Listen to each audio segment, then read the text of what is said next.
क्या आपने कभी महसूस किया है कि शरीर पर लगी कोई गहरी चोट तो कुछ दिनों में ठीक हो जाती है, लेकिन किसी के कहे हुए कड़वे शब्द सालों बाद भी दिल को चीर देते हैं? सोचिए, अगर एक कठोर शब्द महाभारत के विनाश का कारण बन सकता है, तो मीठे और कोमल शब्द क्या चमत्कार कर सकते हैं? आज हम उसी रहस्य को उजागर करेंगे, जानेंगे कि कैसे स्वयं ब्रह्मा जी ने अपनी मीठी वाणी का जाल बुनकर क्रोध से भरे महाबली हनुमान जी को रोक लिया और बाली को राख होने से बचा लिया। क्या सच में शब्दों में इतनी जादुई ताकत होती है? और दूसरी तरफ सोचिए, अगर कोई आपके रास्ते में रोज कांटे बिछाए, तो क्या आपको भी उसके लिए कांटे बिछाने चाहिए? या फूल? एक किसान के 4 बेहद आलसी बेटे जो काम के नाम से भागते थे। आखिर ऐसा क्या हुआ कि पिता की मौत और एक छुपे हुए खजाने के लालच ने उन्हें रातों रात बदल दिया? क्या इंसान किसी के समझाने से बदलता है, या जीवन के कठोर कष्ट और परिस्थितियां ही उसे तराशती हैं? अगर आप भी अपनों के कड़वे वचनों से आहत हैं और शत्रुओं को मित्र बनाने की कला सीखना चाहते हैं, तो संत कबीर के इन 2 महान दोहों में छिपा यह चमत्कारी रहस्य आज आपकी पूरी जिंदगी बदल देगा। तो आइए अपनी आत्मा के इस गहरे सफर की शुरुआत करते हैं। कबीर जी का पहला दोहा है, कुटिल वचन सबते बुरा, जारी करे सब शार, साधु वचन जल रूप है, बरसे अमृत धार। इसका मकसद है, nothing is more damaging than harsh and malicious words. They can ruin everything. Kind and uplifting words from a noble person refresh the mind and heart like a shower of nectar. दूसरा दोहा है, ताकू कांटा भुए ताई बोए तू फूल, तीको फूल के फूल है, Baku है त्रिशूल। अंग्रेजी में से कहा जा सकता है, if someone sows thorn in your path, you should sow flowers in their path. Your kindness will bring peace and blessings, while their harmful actions will eventually bring suffering to them. तो पहले दोहे से प्रारंभ करते हैं। कुटिल वचन सबते बुरा, जारी करे सब शार, साधु वचन जल रूप, बरसे अमृत धार। तो सारांश में इस दोहे का मकसद है, जो संत कबीर जी कहते हैं और उन्होंने पूर्ण रूप से स्पष्ट किया है, कि कठोर तथा अनौपचारिक शब्द मानव को जीवन में क्षति पहुंचाते हैं। इन शब्दों के प्रयोग से मानव के जीवन में शत्रुओं की संख्या बढ़ जाती है, और इसके विपरीत व्यक्ति के मुख से जो कोमल शब्द निकलते हैं, जो केवल विशुद्धि चक्र के जागरण से ही मुख से निकलते हों, तो ऐसे शब्द दूसरे की हृदय को गहराई से प्रभावित करते हैं। इससे व्यक्ति का महाशत्रु भी उसका मित्र बनने में विवश हो जाता है। कोमल शब्द ही प्रतिद्वंदी के मन और हृदय पर गहरी छाप छोड़ते हैं। इन कोमल शब्दों की धारा से जो अमृत बरसता है, ये अमृत अपनी सुगंध से प्रत्येक व्यक्ति के मन को पवित्र कर देता है, और इस तरह प्रत्येक व्यक्ति को प्रभु की ओर अग्रसर होने को बाध्य करता है। तब विस्तार से समझो, मानव इस संसार में विचारों, भावों, शब्दों और अपने कृतों के माध्यम से ही एक दूसरे से संबंध बनाता है, एक दूसरे के साथ व्यवहार करता है और इस तरह अपना सारा जीवन यापन करता है। दूसरा कोई व्यक्ति नहीं जानता कि बोलने वाले के मन में कैसे विचार हैं, उसके कैसे भाव हैं, उसके मन के भीतर क्या चल रहा है। दूसरा व्यक्ति ये सब नहीं जान सकता कि बोलने वाले के मन में क्या चल रहा है। वह पूर्ण रूप से अनजान ही रहता है। बोलने वाले की भावना अच्छी भी हो सकती है और नकारात्मक भी हो सकती है। कुछ भी उसके मन की स्थिति के बारे में नहीं कहा जा सकता। वो आपको भ्रमित भी कर सकता है। परंतु बोलने वाले के शब्दों के माध्यम से ये जानना सरल हो जाता है कि वह क्या बोल रहा है। अच्छा बोल रहा है, शुभ बोल रहा है, कोमलता से बोल रहा है या कठोरता से बोल रहा है। इसका प्रत्यक्ष प्रभाव सुनने वाले के मन पर पड़ता है। किंतु वह दिल में शुभ भावना भी रख सकता है, शुभ भावना से बोल सकता है और नकारात्मक भावना से भी बोल सकता है। सुनने वाला ये सब सरलता से नहीं समझ सकता और अगर स्पष्ट शब्दों में कहा जाए, वो समझ ही नहीं सकता। अगर व्यक्ति शुभ भावना से शब्द बोलता है, तो उसके विचार दूसरे को अदृश्य और गुप्त रूप से अधिक प्रभावित करते हैं। वे बड़े प्रभावशाली होते हैं, दूसरे के हृदय को भी छू सकते हैं। ये सब संवेदनशील, शुद्ध शब्दों और शुद्ध भावनाओं का ही प्रभाव होता है। दूसरी तरफ अगर बोलने वाला कठोर और अव्यावहारिक भाषा का प्रयोग करता है, तो उसके संबंध दूसरे को पूर्ण नकारात्मक रूप से ही प्रभावित करते हैं और उसके संबंध सुनने वाले से समाप्त भी हो सकते हैं। उनमें मनमुटाव भी हो सकता है। जब कठोर और अव्यावहारिक भाषा बोलने से संबंध खराब हो जाते हैं, तब हर प्रकार के संबंधों में शत्रुता पैदा हो जाती है। एक दूसरे के प्रति मनमुटाव हो जाता है। ऐसी भी दशा आ सकती है कि व्यक्ति एक दूसरे को मरने मारने पर भी तैयार हो जाए।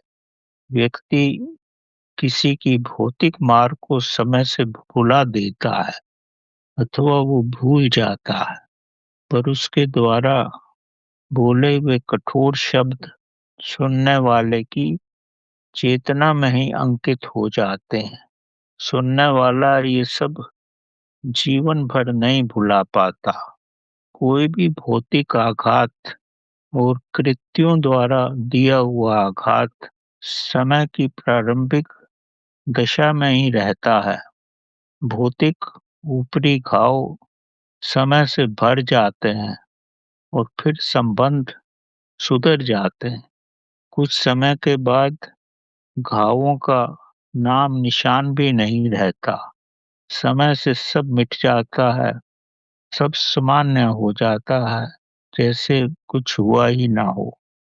परंतु इसके विपरीत शब्दों द्वारा किया हुआ आघात मन को गहनतम रूप से प्रभावित करता है। मन पर पड़ा हुआ ये घाव समय से गहरा हो जाता है। बहुत समय गुजरने के बाद भी शब्दों का ये घाव मन से नहीं निकलता और किसी भी रूप में नहीं मिटता। इतना ही नहीं, ये घाव मन की गहराई में चला जाता है। शब्दों द्वारा किया हुआ आघात कभी-कभी अगले जन्म की स्मृतियों में भी बना रहता है। कितने जन्मों तक बना रहता है, ये कुछ भी नहीं कहा जा सकता। अगर गहराई से समझो, ये चुंबकीय आघात होता है। ये भुलाए जाने की कोशिश पर भी नहीं भूलता। ये चेतना की गहराई में जाके अंकित हो जाता है। ये संस्कार रूप ले लेता है। ये विशेषकर जो घमंडी व्यक्ति होते हैं, वह बाकी तो सब भूल जाते हैं, पर कठोर वचन, कठोर भाषा कभी नहीं भूलते। वह सदैव दूसरे का ही दोष निकालते हैं। घमंडी व्यक्ति कभी स्वयं का दोष नहीं निकालता। घमंडी व्यक्ति को लगता है कि वह पूर्ण रूप से पवित्र है, अच्छा है। इसके साथ ही कभी-कभी सच्ची बात भी अगर नग्न भाषा में सीधे ही शब्दों में व्यक्त की जाए, तो भी मन में बड़ा गहरा प्रभाव करती है। प्रयत्न करने पर भी व्यक्ति सच्ची बात भी नहीं भुला सकता। सच्ची बात सदैव बड़ा गहरा आघात करती है, गहनतम गहराई में चोट पहुंचाती है। कलयुग तो पूर्ण रूप से झूठ का ही संसार है। सच्चाई हर व्यक्ति के लिए असहनीय ही होती है। यही नियति का नियम है। सच्चाई को सहना अति कठिन होता है। खासकर घमंडी व्यक्ति सच्चे शब्दों को नहीं सह सकता। घमंडी व्यक्ति प्रतिशोध करने की ही योजना बनाता रहता है और समय पर बड़ा घातक प्रतिशोध करता है। और ये भी हो सकता है कि वह अंत में स्वयं का ही सर्वनाश कर ले। जैसे महाभारत में द्रौपदी ने दुर्योधन को व्यंग में सत्य ही कहा था कि अंधे का पुत्र अंधा ही होता है। ये तब हुआ था जब दुर्योधन पानी के होज को समतल भूमि ही समझ बैठा था, क्योंकि होज पर बड़े सुंदर फूल बिछाए गए थे। वो फर्क ही नहीं कर सका कि ये पानी का होज है या पृथ्वी है, और होज के पानी में वह डूब ही गया। ये व्यक्तित्व और इसके शब्द दुर्योधन को इतना गहरा आघात पहुंचाए कि वह इन शब्दों को भुला ही नहीं सका।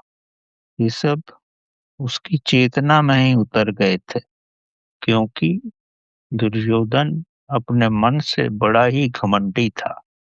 अगर घमंडी ना होता तो सत्यता को स्वीकार करने में उसे कष्ट ना होता, वो भुला ही देता। चूंकि वो घमंडी था, तो इन शब्दों को नहीं भुला पाया।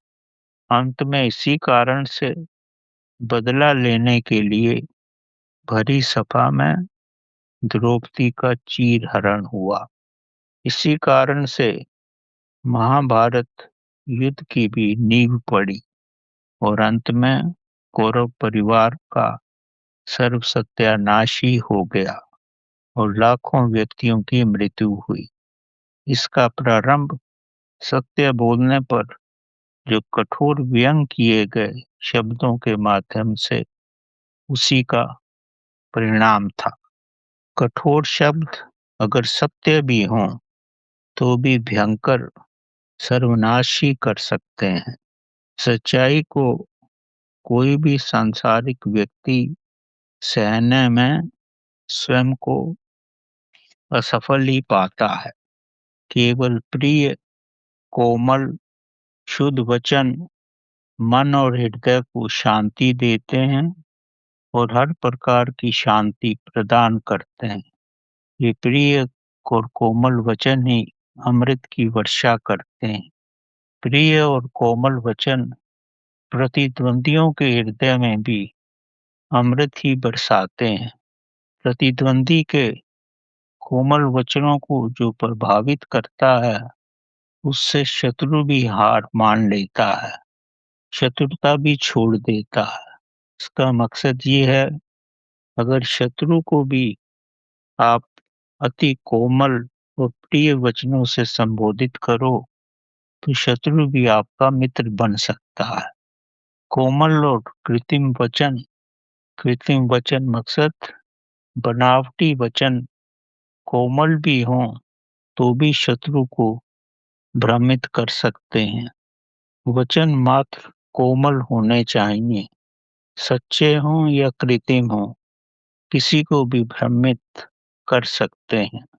वर्तमान समय में मधुर वचन अभिनय के रूप में उच्चारण किए जाते हैं।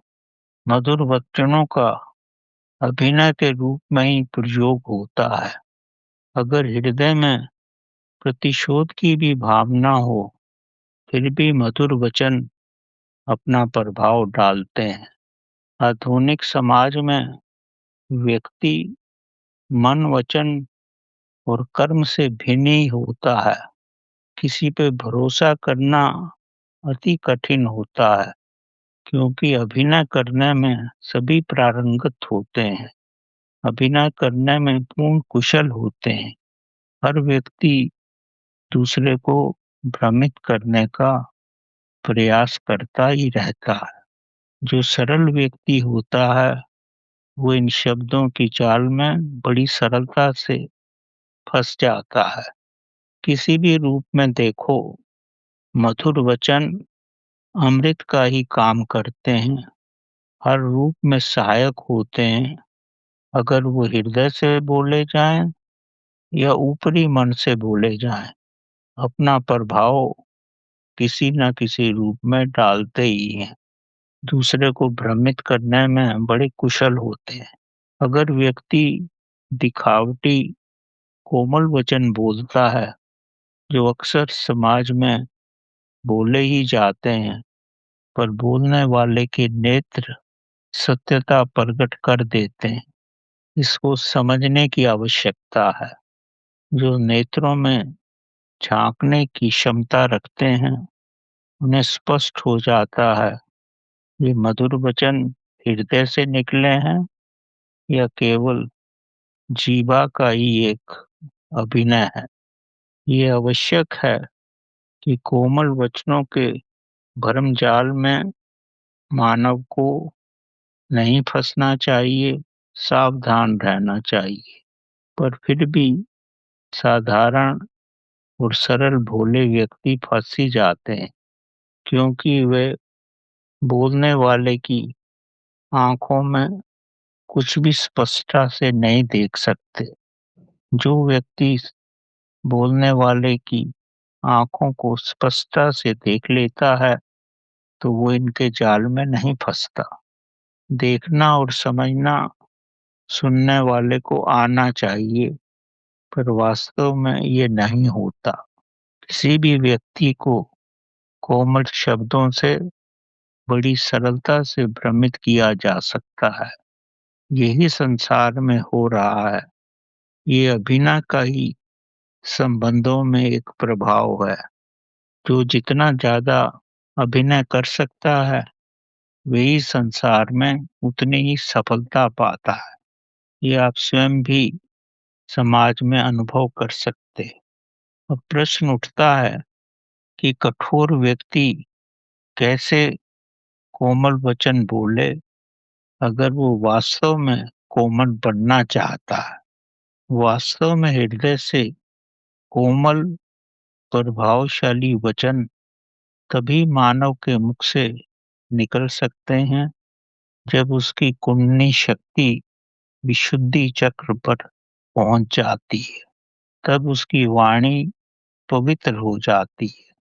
तब वास्तविक रूप से हृदय से कोमल वचन निकलकर उसकी जीवा पर कंठ के माध्यम से आ जाते हैं। उनमें बड़ी ही स्वाभाविक कोमलता होती है। और उनका प्रभाव बड़ा ही हृदय स्पर्शी होता है। इस अवस्था में कोई भी अस्वाभाविक और प्रदर्शन नहीं होता। ये सब संवेदनशील कोमल हृदय से निकलकर दूसरों के कठोर हृदय को प्रभावित करते हैं। जब व्यक्ति की कुंडली शक्ति विशुद्धि चक्र पर पहुंच जाती है, तब चाहने पर भी व्यक्ति कठोर शब्द नहीं बोल सकता। उसकी वाणी में मधुरता स्वयं ही आ जाती है। ये हृदय से कंठ पर पहुंची ऊर्जा का ही प्रभाव होता है। इस परिस्थिति में उसके मुख से निकला हुआ एक एक शब्द पूर्ण रूप से दूसरे व्यक्ति के हृदय और मन को प्रभावित करता है। बोलने वाला इस अवस्था में अपनी वाणी से केवल अमृत की वर्षा ही कर सकता है। यही कुंडली शक्ति का प्रभाव है, जो व्यक्ति की शक्ति कंठ चक्र पे पहुंच जाती है। अब समझो कि कोमल शब्द बोलने की विधि क्या है। कोमल शब्द व्यक्ति स्वयं को परिवर्तित करके ही बोल सकता है। व्यक्ति स्वयं को तभी परिवर्तित कर सकता है जब वह प्रभु में हो गया हो और उसकी शक्ति हृदय चक्र से विशुद्धि चक्र तक पहुंची हो। स्वयं को पवित्र करके ही व्यक्ति कोमल शब्द बोल सकता है, जो दूसरे के हृदय को सदैव ही प्रभावित करते हैं।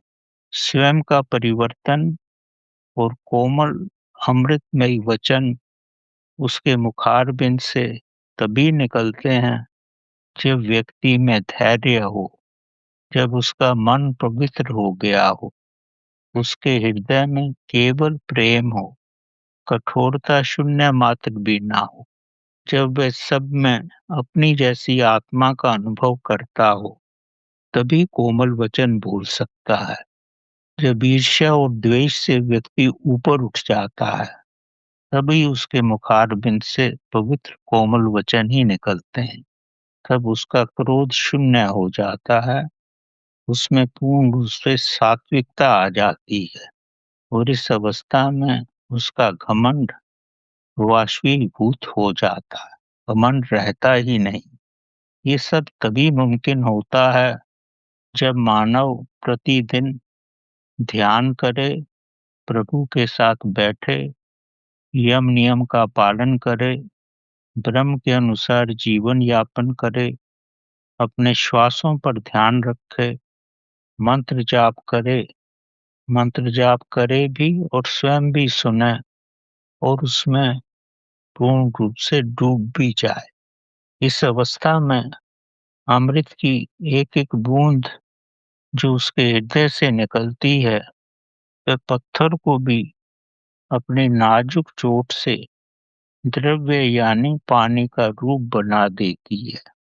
केवल जानने और पढ़ने तथा किसी के कहने से व्यक्ति कोमल भाषा तथा अमृत वचन अपने हृदय और मुख से नहीं निकाल सकता।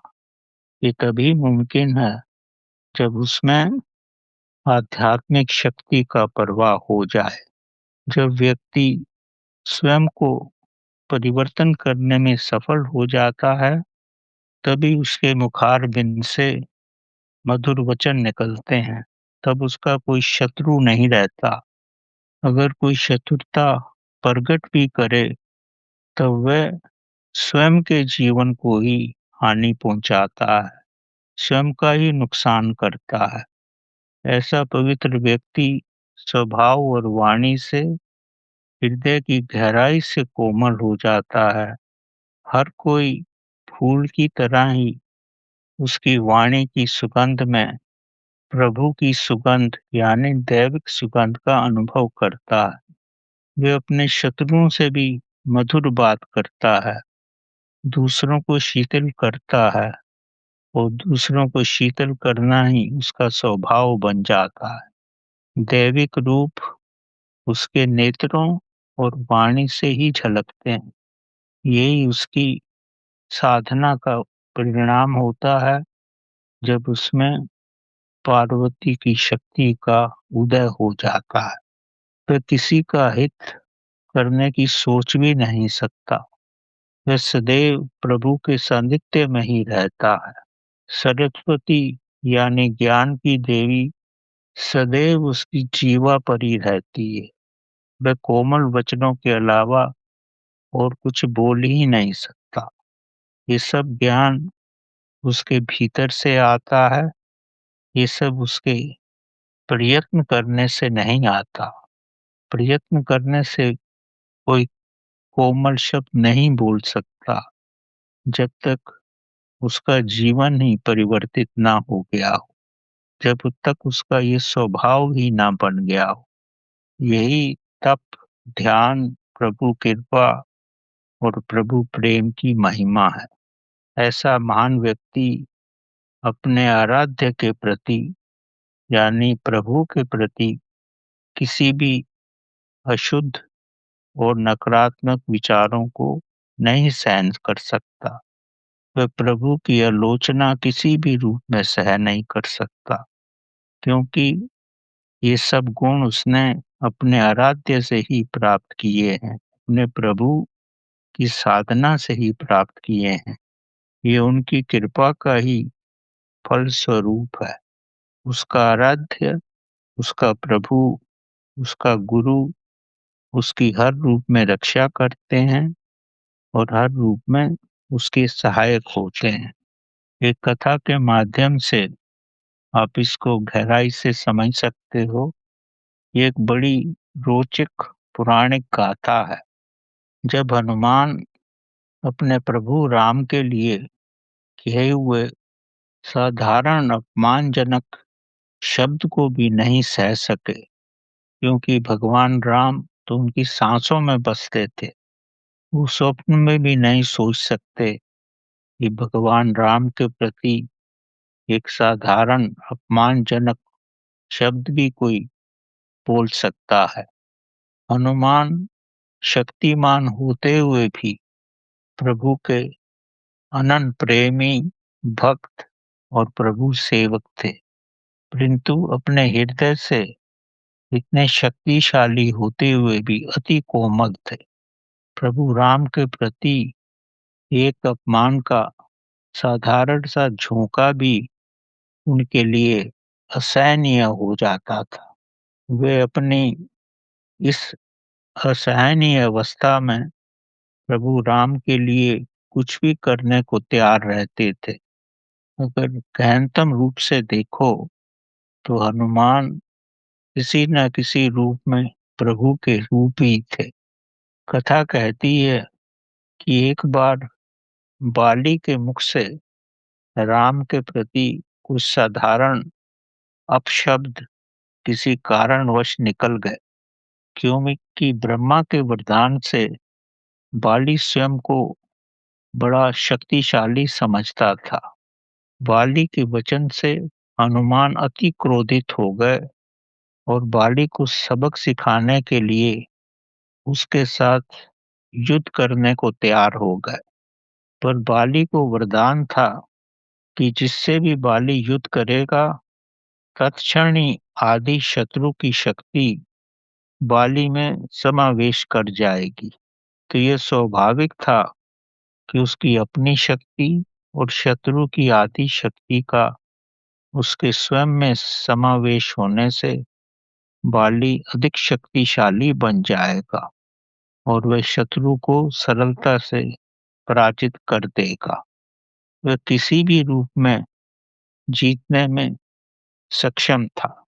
इसीलिए बाली को स्वयं पे बड़ा घमंड था। बाली के जो गुरु थे वो ब्रह्मा थे। जब बाली के महागुरु ब्रह्मा जी को इस युद्ध का आभास हुआ तब ब्रह्मा जी बहुत घबरा गए। वे जानते थे कि बाली में हनुमान की आदि शक्ति आ जाएगी। वे इसके साथ ये भी भली भांति जानते थे कि बाली का शरीर बहुत बलवान है, उसमें बड़ी शक्ति है। पर उन्हें इसका भी आभास था कि जब हनुमान की आदि शक्ति बाली में आ जाएगी तो बाली का शरीर अधिक शक्ति और ऊर्जा से युद्ध के पहले ही भस्म हो जाएगा। उसका शरीर इस महान शक्ति को नहीं सह सकेगा। पर बाली को हनुमान की महान शक्ति का कोई आभास नहीं था। ब्रह्मा जी ये सब जानते थे। तब ब्रह्मा जी ने अपने शिष्य बाली को बचाने के लिए एक षड्यंत्र रचा। तब ब्रह्मा जी ने अपना महान कोमल वाणी में यानी अति कोमल वाणी बोलने का रूप धारण किया और हनुमान जी से विनय पूर्वक अति कोमल संवेदनशील शब्दों में प्रार्थना की। और ब्रह्मा जी ने हनुमान जी से कहा कि बाहुबली हनुमान, आप महान शक्तिशाली हो। मेरा सुझाव है कि आप केवल अपनी 10% ऊर्जा से ही बाली से युद्ध करो। अपनी महान शक्ति का दुरुपयोग न करो। शक्ति व्यर्थ मत करो बाली पर। वो इतने कोमल शब्दों में ब्रह्मा जी ने कहा। तब हनुमान जी ने महाशक्तिशाली देव रूप ब्रह्मा का सुझाव स्वीकार कर लिया। पर हनुमान जी नहीं जानते थे कि ब्रह्मा जी अपने शिष्य बाली की रक्षा करना चाहते थे। ब्रह्मा जी ने अपने अति कोमल वचनों से हनुमान जी को गदगद कर दिया। तब हनुमान जी अपनी 10% शक्ति से बाली से युद्ध करने के लिए उतरे। युद्ध प्रारंभ होते ही हनुमान जी की 5% शक्ति बाली के शरीर में तत्क्षण प्रवेश कर गई, क्योंकि उनको ब्रह्मा का आशीर्वाद था। इस दशा में युद्ध करना तो दूर रहा, इस 5% शक्ति से बाली का पूर्ण शरीर अग्निमय हो गया। बाली तड़पने लगा। वो इतनी महाशक्ति को, जो कि केवल 5% ही थी, इस शक्ति को वह न सह सका और हनुमान जी से बिना युद्ध किए ही रणभूमि से भाग गया। तब ब्रह्मा जी ने बाली के समक्ष प्रकट होकर ये कहा कि बाली, मैं केवल अपने कोमल वचनों से ही तुझे हनुमान के क्रोध से बचा सका हूँ। अगर हनुमान अपनी पूर्ण शक्ति से तेरे सम्मुख आते तो उनकी 50% शक्ति से तू पल भर में ही वाष्पीभूत हो जाता। जब तू उनकी 5% शक्ति को भी नहीं सह पाया, तब बाली ने समझ लिया कि उनके गुरु ने उसे कैसे बचाया है और भविष्य के लिए उसे शिक्षित किया कि विद्रोही की शक्ति को पहले मापो, उसको पहचानो और किसी के प्रति बिल्कुल भी अपशब्दों का प्रयोग मत करो। विशेषकर भक्त के सम्मुख उसके इष्ट देव का सदैव ही आदर करो। कोई भी अपशब्द का प्रयोग मत करो। दूसरी महा सीखने योग्य शिक्षा इस कथा से यही है कि कोमल वचनों से आप किसी को भी प्रभावित कर सकते हो। हनुमान जैसे महावीर को भी कोमल और पवित्र वचनों से ब्रह्मा जी हनुमान जी के विचार परिवर्तित करने में सफल हो गए, क्योंकि उसके पीछे उनका लक्ष्य पवित्र था। उनमें फल की कामना नहीं थी। लक्ष्य भी निष्काम होना चाहिए, इसका होना भी अति आवश्यक है। तभी कोमल शब्दों से सफलता मिल सकती है। कोमल वचनों से महाबली हनुमान को भी प्रभावित किया जा सकता है, जैसे ब्रह्मा जी ने किया। जीवन में कोमल हृदय स्पर्शी वचनों का जो विशुद्धि चक्र से जागरण के बाद उत्पन्न होते हैं और उन वचनों से प्राप्त निष्काम भावना से अमृत की वर्षा होती है और तभी प्रभु की कृपा से सफलता मिलती है। इस प्रकार ब्रह्मा जी ने बाली को हनुमान के क्रोध से बचा लिया। यही कोमल शब्दों का ही प्रभाव है। संत कबीर जी का दूसरा दोहा है, काकू कांटा भुए ताहि भुए तू फूल, तीको फूल के फूल है, बाकू है त्रिशूल। तो सारांश में कहा जा सकता है कि संत कबीर जी बड़े स्पष्ट शब्दों में कहते हैं कि अगर कोई आपके जीवन में कष्ट लाने का प्रयत्न करता है तो आप उसके जीवन में पुष्पों की वर्षा करो, यानी हर प्रकार से उसे लाभ ही पहुंचाओ, तब आपको लाभ होगा। यानी अपने शुभ कर्मों का फल आनंद के रूप में समय से आपको मिलेगा, तथा जो आपके जीवन में व्याधियां लाने का प्रयत्न करता है उसका जीवन स्वयं ही व्याधियों से भर जाएगा। यही कर्म का सिद्धांत है, जैसा करोगे वैसा पाओगे। जीवन में धैर्य रखो, जीवन में आए कष्टों को दवा का रूप समझो। ये समझो प्रभु आपको सुदृढ़ बनाना चाहता है, इसीलिए आपके जीवन में कष्ट आ रहे हैं। कष्ट और परिस्थितियां ही व्यक्ति को महान बनाती हैं और समय से उसे धन धान्य से संपूर्ण भी कर देती हैं। अब इसे विस्तार से समझो। इस दोहे में संत कबीर जी ने अप्रत्यक्ष रूप से गीता के कर्म के सिद्धांत को समझाने का प्रयत्न किया है। संत कबीर जी कहते हैं, अगर तुम्हें कोई जीवन में कष्ट दे या देने का प्रयत्न करे, तब आप जीवन में 3 काम कर सकते हो। पहला काम, अगर उसने आपको कष्ट पहुंचाया है तो आप भी उसे कष्ट पहुंचाओ या हर रूप में पहुंचाने का प्रयत्न करो। दूसरा रूप है, अगर उसने कष्ट पहुंचाया है तो आप शांत रहो और ना ही उसे बदले में कष्ट पहुंचाओ। आप कुछ मत करो, अनजान बने रहो, शांत रहो और शून्य में रहो। और तीसरी पद्धति है, अगर उसने कष्ट पहुंचाया है तो आप उसके लिए कोई शुभ कार्य करो। आप उसके रास्ते में फूल बरसाओ, बस फूल ही बरसाते रहो। वे जितने कांटे बिछाए उससे कई गुना अधिक फूल बरसाओ।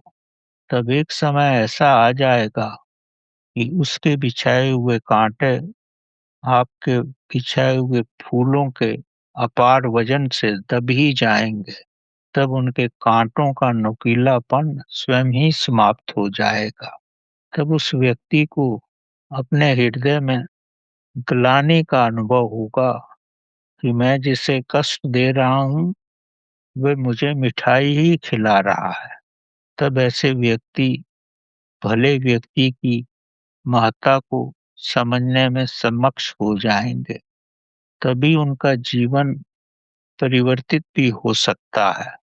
तभी वह भलाई की महत्ता को समझेंगे और हो सकता है भला बनने का भी प्रयत्न करें। ये पूर्ण रूप से समझो कि सांप अपना जहर सरलता से नहीं छोड़ सकता। जहर छोड़ना यानी स्वयं को परिवर्तित करना। स्वयं का परिवर्तन करना अति कठिन होता है। हृदय से परिवर्तन करना अत्यधिक कठिनाई से ही होता है। स्वयं का परिवर्तन एक पहाड़ की यात्रा है, बड़ी कठिनाई, प्रयत्न और समय से ही होता है। मार्ग यही है, अगर इस मार्ग पे चलोगे तो ही प्रतिद्वंदी के मन का जहर धीरे धीरे समाप्त होगा। आप आपका शुभ मन, शुभ विचार और कृत्यों को देखकर प्रभु भी आपकी रक्षा करेंगे, क्योंकि प्रभु तो बड़े बुद्धिमान और संवेदनशील है। तब उस व्यक्ति को भी अनुभव होगा कि आप स्वेच्छा से उसकी भलाई चाहते हो और हर रूप में उसकी भलाई ही कर रहे हैं। अब आगे समझो, हो सकता है ये आपके पिछले जीवन का ही प्रभाव हो। आपने पिछले जन्म में इस व्यक्ति को किसी न किसी रूप में सताया होगा, अब वह आपसे बदला ले रहा है। पर ये कोई ज़रूरी नहीं है कि आपने इसको सताया ही हो। प्रभु इसके द्वारा आपको सता रहा है। ये सब नियति की अपनी व्यवस्था है, ताकि आपको धैर्यवान बना सके, आपको शक्तिशाली बनाए। ये प्रभु की अपनी ही एक नियति है। पर ये पूर्ण रूप से समझो कि गर्मी को शीत ऋतु ही समाप्त कर सकती है। शीत ऋतु आने तक धैर्य रखो, शीघ्रता मत करो, समय से सब परिवर्तित हो जाएगा। आपको अपने अच्छे कर्मों का फल अवश्य मिलेगा। पूर्व जन्म के कुकर्म जब आपके समाप्त हो जाएंगे, तभी शुभ कर्मों का प्रभाव प्रारंभ होगा। शब्दों के माध्यम से तथा समझाने से किसी को भी समझाया नहीं जा सकता। ये सब कर्मों का ही बंधन है। आपके शुभ कर्म ही आपकी ऊंची अवस्था में आपको लाने में समर्थ हो जाते हैं।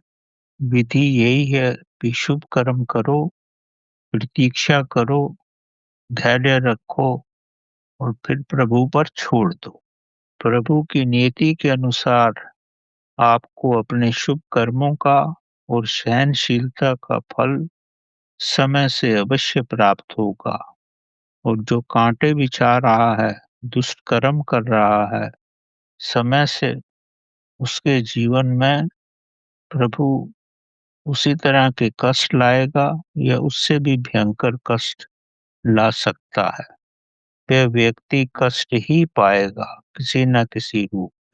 परंतु अगर दूसरे रूप में देखो, अगर वह आपके द्वारा किए हुए पुराने कर्मों को शून्य कर रहा है, तो ये आपके लिए उचित ही होगा।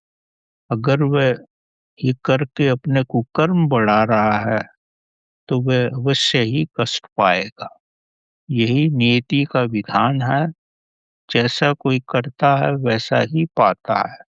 व्यक्ति अपने घमंड के कारण स्वयं में दोष नहीं देखता, सदैव दूसरों को ही दोषी समझता है।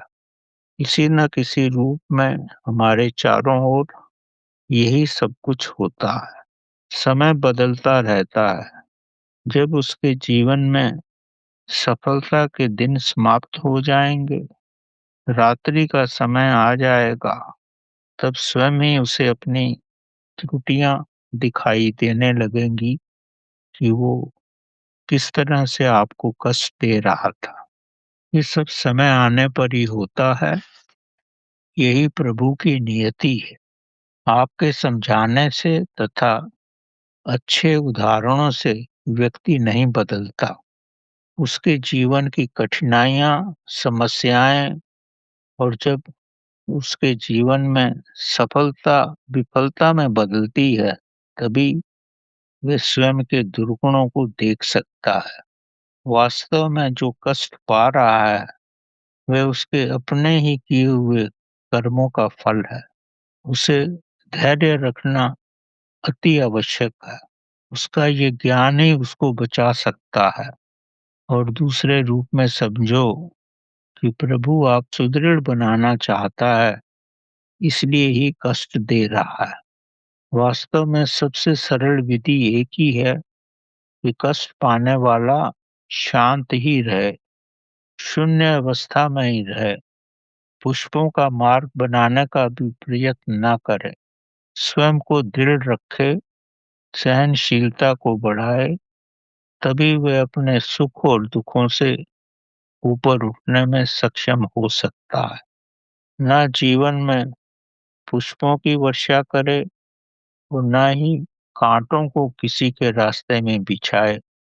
शून्य में रहे, जो होता है उसे होने दे। नदी के किनारे पर खड़े होकर देखे, समय आते ही नदी की वेग में सब बह जाएगा। जीवन में किसी के भी विचारों को नहीं बदला जा सकता, किसी की भी नियति में सुधार नहीं लाया जा सकता। समय से ही सब कुछ होता है। रिश्ता बन के रहो, कर्ता और सुधारक बनने से ही व्यक्ति जीवन में कष्ट पाता है। दूसरे व्यक्ति तभी बदलते हैं जब भीतर से कठिनाइयों का उन्हें सामना करना पड़े, और जब बदलने के अलावा उनके जीवन में और कोई मार्ग ना बचे, अथवा कोई लालसा जीवन में अगर घर कर जाए, तभी व्यक्ति बदल सकता है। व्यक्ति या तो किसी लालसा की वजह से बदलता है या कठिनाइयां आने की वजह से बदलता है, अन्यथा दूसरों को ही कष्ट देता रहता है। हो सकता है वे अपने संचित कर्मों के भंडार को शून्य कर रहा हो। इस संसार में व्यक्ति कर्मों के बंधन को काटने के लिए ही आता है। व्यक्ति का जन्म कर्मों के बंधन को काटने के लिए ही होता है। सभी नाते रिश्ते इसीलिए ही बनते हैं। जितने भी आपके नाते रिश्ते हैं, किसी न किसी रूप में आपके पुराने जीवन से ही संबंधित हैं। सब एक दूसरे के साथ कर्म बंधन ही शून्य करने के लिए पैदा होते हैं, और जब कर्म बंधन शून्य हो जाता है तो ही वे एक दूसरे के प्रिय बनते हैं। और अगर फिर कर्म करें और अकर्म ना करें तो यही बंधन आगे भी चलता रहता है। सारांश में निष्काम भाव से कर्म करना, अपना हर कर्म प्रभु को न्यौछावर करना, यही नियति का नियम है। अकर्म रूप से ही कर्म बंधन से मुक्त हुआ जा सकता है। मकसद, हर कर्म जागरूकता में करो, होशो हवास में करो, किसी को कष्ट मत दो, तो समय से ही आपके पुराने कर्म भी समाप्त हो जाएंगे और भविष्य में भी कर्मों के बंधन से आप मुक्ति रहोगे।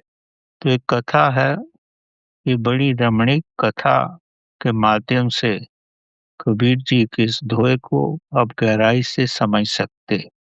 एक गांव में एक किसान अपनी धर्म पत्नी के साथ रहता था, बहुत परिश्रम करता था, सारा भरसक कार्य स्वयं ही करता था। पत्नी उसकी मदद कर देती थी। धीरे धीरे उसके घर में 4 बालकों का जन्म हुआ। एक के बाद एक 4 बालक पैदा हुए। किसान अच्छी मेहनत करता था। बालक धीरे धीरे बड़े हो गए। बाप को काम करता देखकर प्रसन्न होते थे, पर किसी को भी किसी कार्य में कोई रुचि नहीं थी। ये भी परमात्मा का एक बड़ा कौतूहलपूर्ण विधान ही था।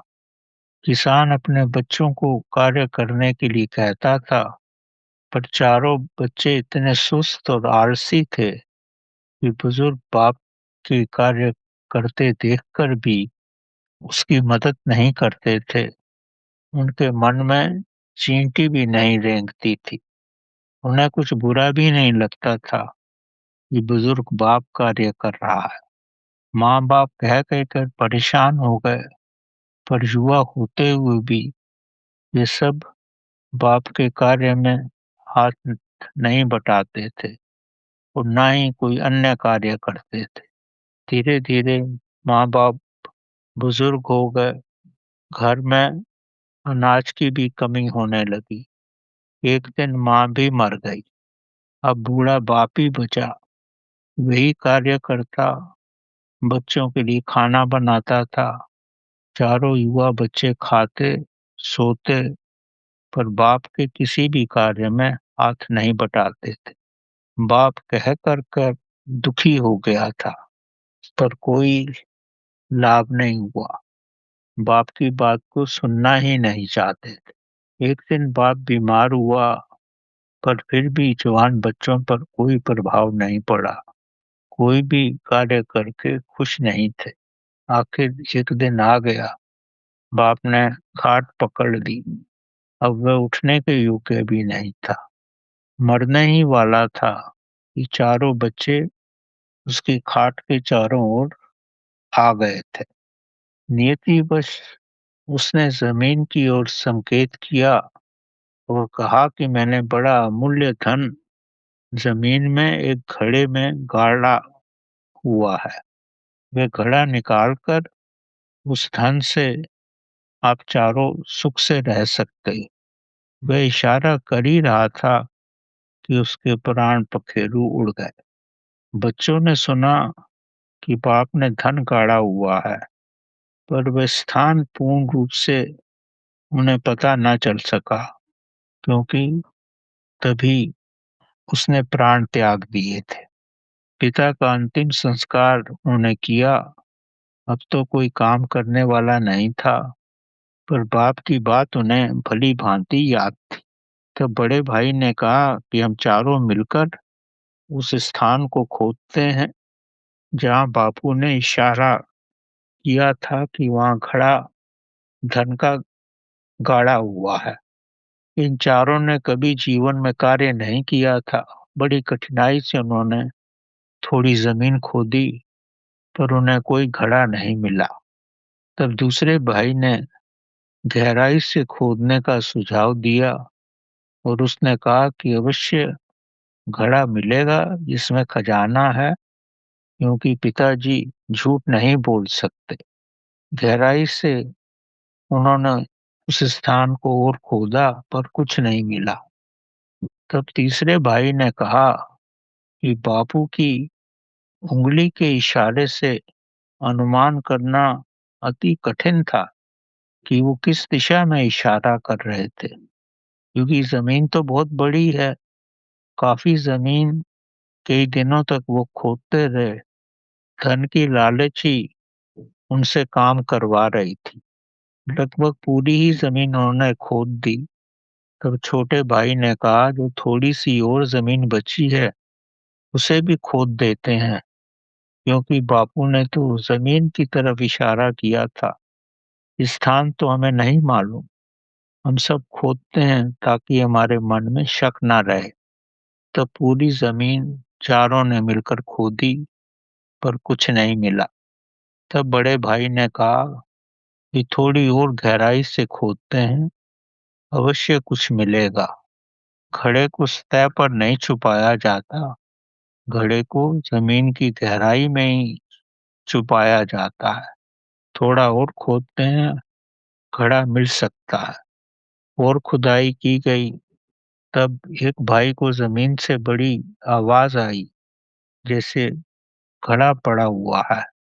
बड़ी कठिनाई से गहरी खुदाई की गई, पर वह एक बड़ा पत्थर ही निकला और कुछ भी नहीं मिला। अब चारों भाई काम करने के आदी हो गए थे। तब छोटे भाई ने कहा कि सारा जमीन हमने खोद दी है, कहीं ज्यादा खोदी है, कहीं कम खोदी है। सब खुदाई बराबर कर देते हैं। तब उन्होंने पूरी जमीन की खुदाई एक बराबर कर दी, पर खुदाई बराबर करने के बाद भी उन्हें कुछ नहीं मिला। तब वो निराश हो गए। निराश होकर चारों बैठे रहे। तब बड़े भाई ने कहा कि हमने सारा खेत इतना गहरा खोद दिया है, पर हमें कुछ नहीं मिला। अब हम सरलता से इसमें अंगूर के बीज डाल सकते हैं, शायद हमारी मेहनत सफल हो जाए। सबको ये प्रस्ताव अच्छा लगा, क्योंकि सबने सोचा कि अपना परिश्रम क्यों खराब किया जाए। तो उन्होंने सारे खेत में अंगूर के बीज डाल दिए, खाद डाल दी, पानी भी सींचा और सारे जमीन पर जो मिट्टी निकली हुई थी, मिट्टी भी डाल दी। अब 2-3 महीने गुजर गए थे। 2-1 महीने के बाद धीरे-धीरे अंगूर के झाड़ उगने लगे। 6 महीने में पौधे आ गए और 9 महीने के अंदर ज़मीन में स्वादिष्ट अंगूर पैदा हो गए। उन्होंने खूब अंगूर खाए और अंगूर इतने थे उन्होंने बेचा और अंगूर तो बहुत महँगे बिकते हैं। उन्होंने अपार धन कमाया। समय से चारों भाई धनी हो गए। सबने विवाह करवा लिया और खुशी से रहने लगे। तब एक भाई ने कहा कि पिताजी कह रहे थे कि यहाँ खजाना है, खोदो। उन्होंने हमारे हृदय में लालच का बीज बो दिया था और आज हम धन धान्य से पूर्ण हो गए हैं।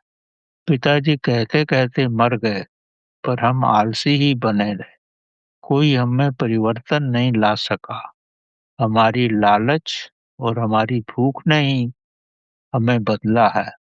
शब्दों से, अच्छे वचनों से, पिता के मार्ग दिखाने पर हम नालायक बिल्कुल भी नहीं बदले, पर पिता की मृत्यु ने और उनके अंतिम संकेत ने, हमारी लालसा ने, हमारे भूख ने हमको बदल दिया है।